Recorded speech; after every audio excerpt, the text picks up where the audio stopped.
นับสนุนโดยโรงงานปรุงแต่งน้ำปลาแดกปาโต้ปลาแดกดีปลาแดกแซ่บปลาแดกปรุงสุกแซ่บสะอาดถึกหลักอนามัยกานัวลาวผลิตลาวเฮ็ดลาวใช้ลาวได้ลาวเจริญสวัสดีท่านผู้ชมมื้อนี้แอดมินก็สิมาโปรโมตสินค้าลาวอีกเช่นเคยเพราะว่าช่วงนี้แน่นอนประเทศชาติต้องการอยากได้ผู้ที่มาโพรโมตสินค้าอยากให้สินค้าของลาวเป็นที่รู้จักประจักษ์ตาของคนลาวทั้งชาติบ่ว่าจะอยู่ทางภายในก็คืออยู่ต่างประเทศเพื่อหันค่านิยมที่มักบริโภคหรือว่านำใช้สินค้าจากต่างประเทศให้ลดน้อยถอยลงเพื่อหันมาใช้สินค้าลาวแต่ทั้งนี้ทั้งนั้นสินค้าลาวผู้ประกอบการผู้ผลิตก็ต้องได้เอาใจใส่เฮ็ดให้คุณภาพออกมาให้มันได้ ISO อย่างมาตรฐานสากลเนี่ยอันนี้จะเป็นการดีหลายสำหรับจะให้ผู้ที่มาบริโภคสินค้านะมาตัดสินใจได้ไวขึ้นแล้วนอกจากนั้นราคาก็ให้มันสมเหตุสมผลเช่นเดียวกันท่านผู้ชมก็ถือว่ามีการเปิดงานอย่างเป็นทางการสำหรับงานวางแสดงสินค้าผลิตภัณฑ์ลาวเก่าสู่สากลโดยที่ว่ามี147บริษัทเข้าร่วมในการวางแสดงสินค้าในครั้งนี้อยู่ที่ศูนย์การค้าลาวไอเทคท่านผู้ชมฉะนั้นฮอดมื้อแอดมินก็สิไปถ่ายวิดีโอถ่ายคลิปให้ท่านผู้ชมได้เบิ่งตัวจริงเด้อให้เบิ่งสินค้าของลาวนำกันถึงว่าบ่มักก็อย่าแต่ว่าอยากให้เบิ่งเพราะว่าอย่างน้อยเราได้เปิดใจ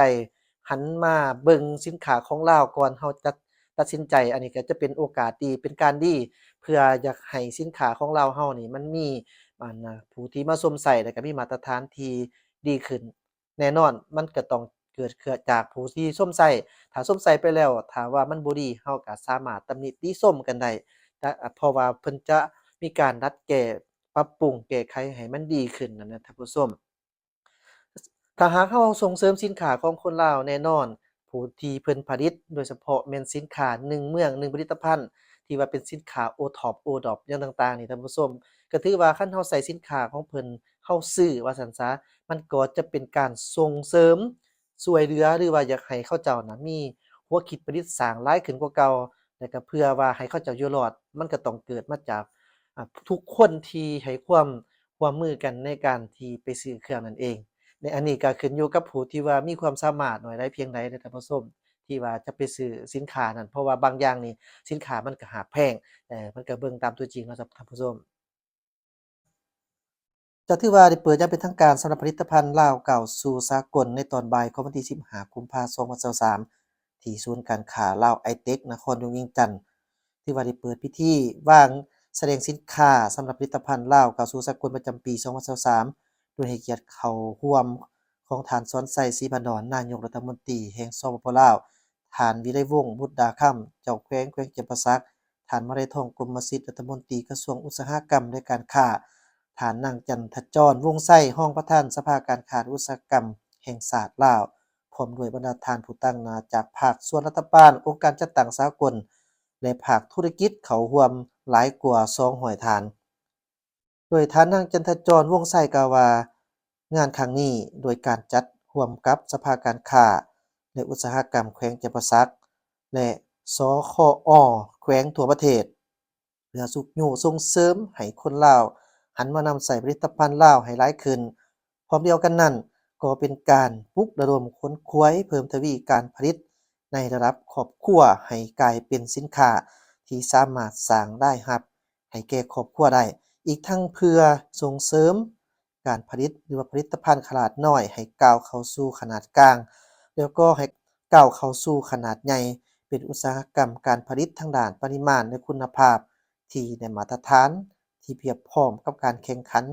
เพื่อจำหน่ายตลาดภายในและก็ส่งออกสู่สากลได้จัดงานในครั้งนี้ถือว่ายังเป็นการเปิดโอกาสให้บรรดาหัวหน่วยธุรกิจ ที่กำลังสอกหาคู่ค้าใหม่ๆและต้องการเปิดตัวแทนสินค้าและบริการใหม่ๆของบริษัทให้กับบรรดาแขกที่เข้ามาร่วมในงานทั้งภายในและก็สากลได้รับทราบอีกทั้งยังได้เป็นการแลกเปลี่ยนความรู้เทคโนโลยีเทคนิควิชาการวิธีการผลิตเพื่อนำมาพัฒนาการผลิตภัณฑ์สินค้าของตนพร้อมทั้งเป็นการโฆษณา ให้ความอุดมสมบูรณ์ทางด้านหีดของประเพณีวัฒนธรรมการค้าการลงทุน สถานที่ท่องเที่ยวอื่นๆที่เป็นเอกลักษณ์ของแขวงที่เป็นเจ้าภาพร่วมจัดงานตลอดถึงทุกแขวงที่เขาร่วมงานในครั้งนี้อีกด้วยซึ่งงานในครั้งนี้มีผู้ประกอบการจาก 18 แขวงมี147บริษัทในนครเวียงจันทน์รวมทั้งหมด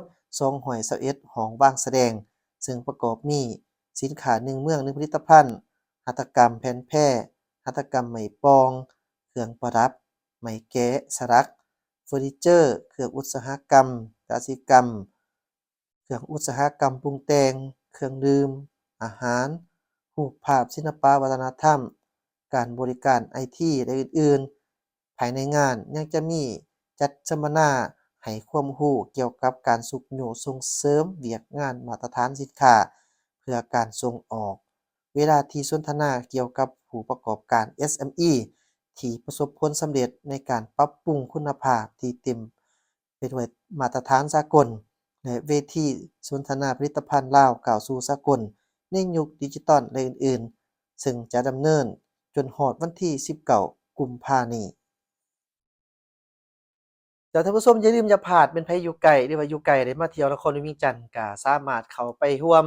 ชมการวางแสดงสินค้าผลิตภัณฑ์ลาวเก่าสู่สากลได้อยู่ที่ศูนย์การค้าลาวไอเทคซึ่งว่ามี147บริษัทเข้าร่วมทั้งหมด18แขวงเด้อท่านผู้ชมในนั้นก็รวมทั้งนครหลวงเวียงจันทน์แล้วก็จะมีสินค้า1เมือง1ผลิตภัณฑ์สินค้าหัตถกรรมแผ่นแพร่สินค้าไหมปอง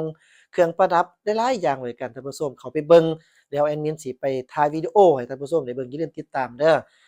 แอดมินเฮ็ดคลิปแบบนี้ออกมาส่วนใหญ่ผู้คนก็บ่ค่อยมักปานใดตามเบิ่งมุมมองความเป็นจริงเพราะว่าเบิ่งแล้วก็มีจำนวนเบิ่งหั้นน้อยแต่ว่าแอดมินก็พยายามจั่งใดก็สิพยายามไปถ่ายแล้วก็ให้เบิ่งผลิตภัณฑ์ของคนลาวก็อยากให้ท่านผู้ชมนี่ช่วยอุดหนุนคุ้มสู้เบิ่งเกี่ยวกับช่องนี้แหน่เด้อโดยเฉพาะแม่นคอนเทนต์ที่ว่า ส่งเสริมผลิตภัณฑ์ของคนลาวเฮานี่เพราะว่าแอดมินเองก็อยากโพรโมตสินค้าของคนลาวเฮาและก็อยากให้คนลาวเฮานี่เบิ่งหันมาเบิ่งนิยมชมใส่ของผลิตภัณฑ์ลาวเฮาเพื่อเฮาจะได้ส่งเสริมกันให้ไปสู่ทางที่ดีหลายคนก็รับรู้ว่าเศรษฐกิจลาวช่วงนี้มันก็บ่ค่อยดีปานใดฉะนั้นเฮานี่แหละที่จะเป็นผู้จะมาสดมาสวยกันต่อให้ซื้อไม้จิ้มแควกล่องหนึ่งก็ถือว่าเป็นการประกอบส่วนในการส่งเสริมให้ผู้ผลิต เขาเจ้าได้หันมาผลิตให้หลายขึ้นและก็จะเป็นการส่งเสริมหัวคิดประดิษฐ์สร้างของคนลาวเฮาเพื่อประดิษฐ์สินค้าออกมารับใช้บ่ว่าจะเป็นทางภายในก็คือก้าวเข้าสู่สากลในเทื่อละก้าวนั่นเองท่านผู้ชมฉะนั้นก็อย่าลืมส่งเสริมกันเด้ออีกเทื่อหนึ่งสำหรับท่านใดที่อยากส่งเสริมทางแอดมินก็อย่าลืมอยากถ้าหากท่านมีสินค้าของท่านอยากโฆษณาก็ช่วยติดต่อหาทางแอดมินได้แอดมินก็จะโฆษณาให้ถือว่าเฮาต่างฝ่ายต่างช่วยเหลือกัน แอดมินก็จะช่วยเหลือทานโพรโมตสินค้าให้ทุกคนได้รู้จักแน่นอนมันก็จะเป็นการดีเพื่อเฮ็ดให้คนลาวเฮาหันมาบริโภคมาเบิ่งข่าวหรือว่ามาสนใจในเรื่องราวของประเทศเฮาให้หลายขึ้นเทื่อละก้าวทั้งนี้ทั้งนั้นฝากไว้กับท่านผู้ชมทุกท่านขอบใจสำหรับการติดตามรับชมสบายดี